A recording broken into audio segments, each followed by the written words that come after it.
Okay. ఏంటి అంటే మీరు అంటున్నారు కదా ఆయన ఇంటర్వ్యూ చూస్తాను ఖచ్చితంగా ఎంత రాత్రి అయినా సరే అని చెప్పానంటే ఆయనలో మీకు అంతగా నచ్చింది ఏంటి? అదే అండి, ఇప్పుడు ఒక టాపిక్ ఉందనుకోండి, ఒక 10 మంది ఒకటి మాట్లాడితే ఈయన ఒకటి మాట్లాడతాడు. నాకు అది చాలా ఇష్టం. మళ్ళీ ఏం మాట్లాడతాడంటే చాలా లాజికల్గా ఉంటుంది తను మాట్లాడేది. ప్రతి పాయింట్కి ఒక ఎక్స్ప్లెనేషన్ ఉంటుంది, లాజికల్గా ఉంటుంది. And my way of speaking second year దాకా ఒక రకంగా ఉండేది. అతను చూసినప్పుడు ఏమైందంటే కంప్లీట్గా నేనే మారిపోయింది. ఆ కైండ్ ఆఫ్ స్పీకింగ్ కానీ, ఆ కైండ్ ఆఫ్ ఆలోచన కానీ, ఇవన్నీ అంటే తను ఇప్పుడు నా మీద తనకి ఇంట్రెస్ట్ ఉండకపోవచ్చు. నేను చెప్తాను కదా, మీరు కలుస్తానంటే చెప్పండి. యా, మీరు డెఫినెట్లీ డన్. నేను ఆయనకి ఫోన్ తను లేకపోతే నా లైఫ్ లేదు. And I can say this on record, media ముందు చెప్తున్నా. తను నన్ను ఎంత ఇన్ఫ్లుయెన్స్ చేశాడంటే, నా ఫ్రెండ్స్ ఒక 5 ఉంటారు, వాళ్ళందరికీ వర్మ పిచ్చి ఎక్కించా. ఇప్పుడు వాళ్ళందరూ ఆయన ఫ్యాన్స్. మై గాడ్, వర్మ గారికి ఇంత హార్డ్ కోర్ ఫ్యాన్ ఉన్నారంటే నేను నమ్మలేకపోతున్నానండి అసలు. అది కూడా ఒక సివిల్ స్క్రాచ్ చేసిన ఒక పర్సన్. అతను క్రైమ్ చూసే విధానం అవ్వచ్చు, ఇంకేదన్నా అవ్వచ్చు. అతను ఫస్ట్ నేను ఇంటర్వ్యూస్ చూసాను కాదు, సినిమాలు చూసేవాడిని. అక్కడ నుంచి ఇతను ఎవరు అని తెలుసుకోవడం స్టార్ట్ పెట్టా. అప్పటి నుంచి అతను సినిమాలు చూడడం అనేసి అతను చూడడం స్టార్ట్ చేశాను. సత్య అవ్వచ్చు, కంపెనీ అవ్వచ్చు, one of the best movies I ever watched. మళ్ళీ టైం ఉంటే మళ్ళీ అవే చూస్తాను. ఒక్కొక్కసారి 100 సార్లు చూసినట్టున్నా. సత్య అయితే నాకు గుర్తు కూడా లేదు. ప్రతి సీన్ ఎపిక్ అని ఫీల్ అవుతాను, ప్రతి సీన్. ఆయన మీ కళ్ళ ముందు వస్తే కనుక మిమ్మల్ని కలవడానికో లేకపోతే మీరు ఆయన కలవడానికో ఏం చేస్తారు ఫస్ట్? నేను ఏమి చేయనండి అతని ముందు. ఏమి చేసినా వేస్టే, అతను నన్ను పట్టించుకోడు.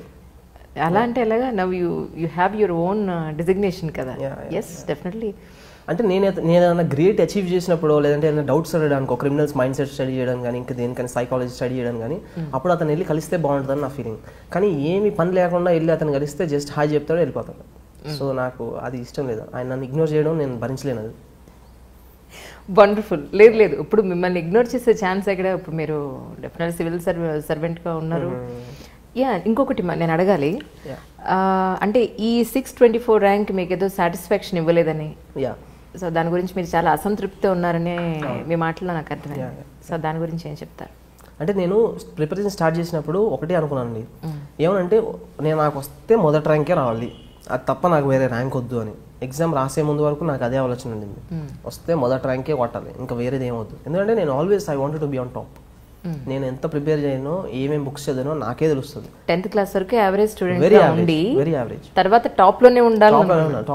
సో రెండు కాంట్రాస్టింగ్ ఉన్నాయి, రెండు ధృవాలు. ఎందుకంటే ఇప్పుడు నేను అతను వర్మ గారిని చూసినప్పుడు ఏమి నేర్చుకున్నానంటే, ఎక్కడున్నా మీరు టాప్గా ఉండాలి, లైఫ్ని చాలా ఇంటెన్స్గా యూ హ్యావ్ టు లివ్ అని తన దగ్గర నుంచి నేను నేర్చుకున్నాను అనమాట.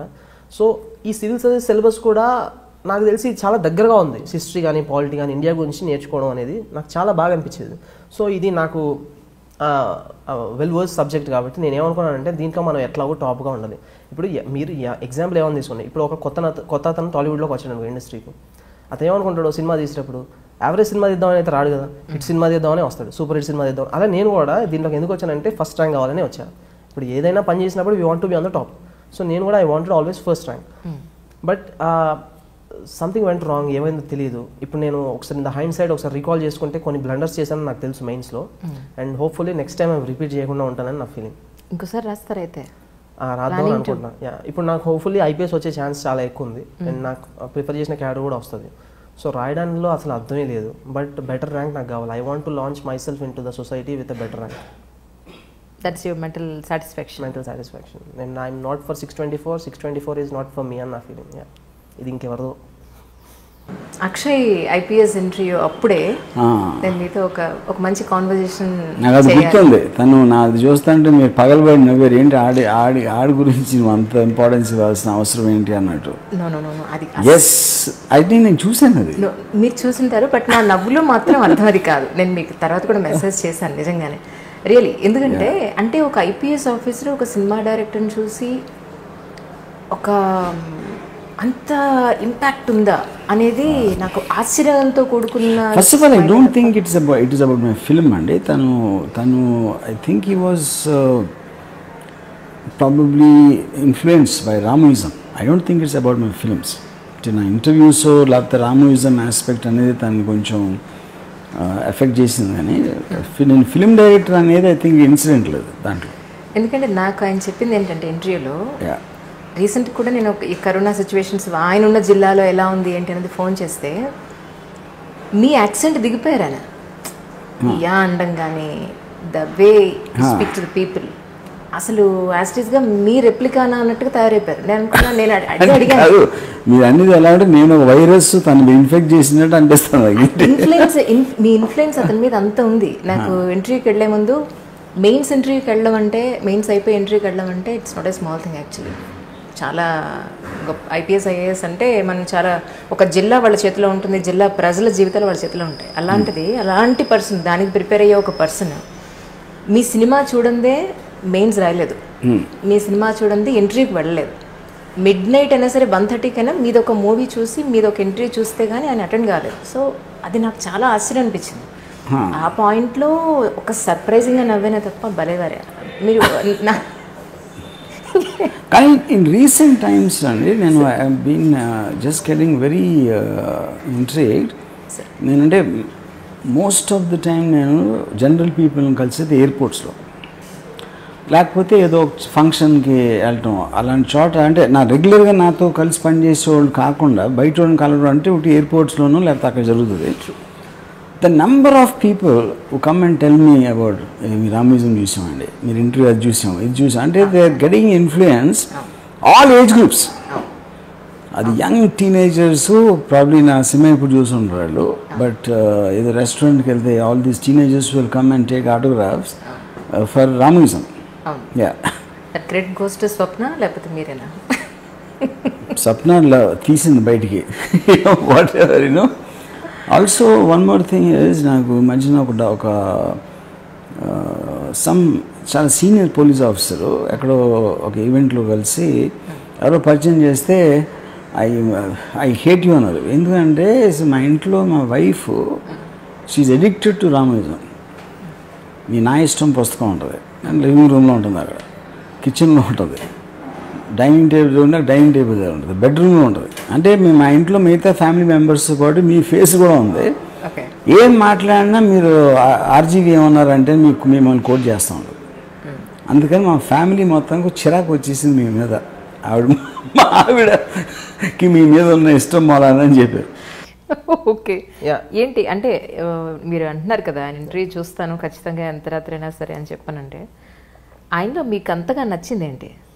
అదే అండి, ఇప్పుడు ఒక టాపిక్ ఉందనుకోండి, ఒక 10 మంది ఒకటి మాట్లాడితే ఈయన ఒకటి మాట్లాడతాడు. నాకు అది చాలా ఇష్టం. మళ్ళీ ఏం మాట్లాడతాడంటే చాలా లాజికల్గా ఉంటుంది తను మాట్లాడేది. ప్రతి పాయింట్కి ఒక ఎక్స్ప్లెనేషన్ ఉంటుంది, లాజికల్గా ఉంటుంది. And my way of speaking second year దాకా ఒక రకంగా ఉండేది. అతను చూసినప్పుడు ఏమైందంటే కంప్లీట్గా నేనే మారిపోయింది. ఆ కైండ్ ఆఫ్ స్పీకింగ్ కానీ ఆ కైండ్ ఆఫ్ ఆలోచన కానీ ఇవన్నీ. అంటే తను ఇప్పుడు నా మీద తనకి ఇంట్రెస్ట్ ఉండకపోవచ్చు. నేను చెప్తాను కదా, మీరు కలుస్తానంటే చెప్పండి. యా మీరు డెఫినెట్లీ డన్. నేను ఆయనకి ఫోన్ తను లేకపోతే నా లైఫ్ లేదు. And I can say this on record, media ముందు చెప్తున్నా. తను నన్ను ఎంత ఇన్ఫ్లుయెన్స్ చేశాడంటే నా ఫ్రెండ్స్ ఒక 5 ఉంటారు, వాళ్ళందరికీ వర్మ పిచ్ ఎక్కించా.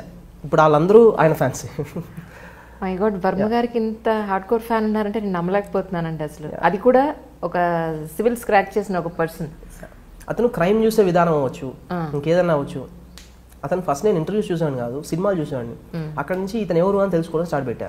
అప్పటి నుంచి అతను సినిమాలు చూడడం అనేసి అతను చూడడం స్టార్ట్ చేశాను. సత్య అవ్వచ్చు, కంపెనీ అవ్వచ్చు, one of the best movies I ever watched. మళ్ళీ టైం ఉంటే మళ్ళీ అవే చూస్తాను. ఒక్కొక్కసారి 100 సార్లు చూసినట్టున్నా. సత్య అయితే నాకు గుర్తు కూడా లేదు. ప్రతి సీన్ ఎపిక్ అని ఫీల్ అవుతాను, ప్రతి సీన్. ఆయన మీ కళ్ళ ముందు వస్తే కనుక మిమ్మల్ని కలవడానికో లేకపోతే మీరు ఆయన కలవడానికో ఏం చేస్తారు ఫస్ట్? నేను ఏమి చేయనండి అతని ముందు. ఏమి చేసినా వేస్టే, అతను నన్ను పట్టించుకోడు. అలా అంటే ఎలాగా? Now you have your own designation కదా. Yes definitely. అంటే నేను ఏదైనా గ్రేట్ అచీవ్ చేసినప్పుడు, లేదంటే ఏదైనా డౌట్స్ అడగడానికి, క్రిమినల్స్ మైండ్ సెట్ స్టడీ చేయడం కానీ, ఇంకా దేనికైనా సైకాలజీ స్టడీ చేయడం కానీ, అప్పుడు అతను వెళ్ళి కలిస్తే బాగుంటుందని నా ఫీలింగ్. కానీ ఏమి పని లేకుండా వెళ్ళి అతను కలిస్తే జస్ట్ హాయ్ చెప్తాడు, వెళ్ళిపోతాడు. సో నాకు అది ఇష్టం లేదు. ఆయన నన్ను ఇగ్నోర్ చేయడం నేను భరించలేను. అది వండర్ఫుల్. లేదు ఇప్పుడు మిమ్మల్ని ఇగ్నోర్ చేసే ఛాన్స్ ఎక్కడ? ఇప్పుడు మీరు డెఫినెట్ సివిల్ సర్వెంట్గా ఉన్నారు. ఇంకొకటి నేను అడగాలి, అంటే ఈ 624 ర్యాంక్ మీకు ఏదో సాటిస్ఫాక్షన్ ఇవ్వలేదని, సో దాని గురించి మీరు చాలా అసంతృప్తితో ఉన్నారని మీ మాటల్లో నాకు అర్థమైంది. సో దాని గురించి ఏం చెప్తారు? అంటే నేను ప్రిపరేషన్ స్టార్ట్ చేసినప్పుడు ఒకటే అనుకున్నానండి, ఏమనంటే నాకు వస్తే మొదటి ర్యాంకే రావాలి, అది తప్ప నాకు వేరే ర్యాంక్ వద్దు అని. ఎగ్జామ్ రాసే ముందు వరకు నాకు అదే ఆలోచన ఉండింది, వస్తే మొదటి ర్యాంకే కొట్టాలి, ఇంకా వేరేది ఏమవుద్దు. ఎందుకంటే నేను always I wanted to be on top. నేను ఎంత ప్రిపేర్ చేయను, ఏమేమి బుక్స్ చదివానో నాకే తెలుస్తుంది. 10th క్లాస్ వరకు యావరేజ్ స్టూడెంట్ వెరీ ఉండి వెరీ యావరేజ్, తర్వాత టాప్ లోనే ఉండాలి. టాప్ లోనే ఉండాలి. సో రెండు కాంట్రాస్టింగ్ ఉన్నాయి, రెండు ధృవాలు రెండు ధృవాలు. ఎందుకంటే ఇప్పుడు నేను వర్మ గారిని చూసినప్పుడు ఏమి నేర్చుకున్నానంటే, ఈ ఎక్కడున్నా మీరు టాప్గా ఉండాలి, లైఫ్ని చాలా ఇంటెన్స్గా యూ హ్యావ్ టు లివ్ అని తన దగ్గర నుంచి నేను నేర్చుకున్నాను అనమాట. సో ఈ సివిల్ సర్వీస్ సిలబస్ కూడా నాకు తెలిసి చాలా దగ్గరగా ఉంది. హిస్టరీ కానీ పాలిటీ కానీ ఇండియా గురించి నేర్చుకోవడం అనేది నాకు చాలా బాగా అనిపించేది. సో ఇది నాకు వెల్ వర్స్ సబ్జెక్ట్ కాబట్టి నేను ఏమనుకున్నానంటే, దీంట్లో మనం ఎట్లాగో టాప్గా ఉండాలి.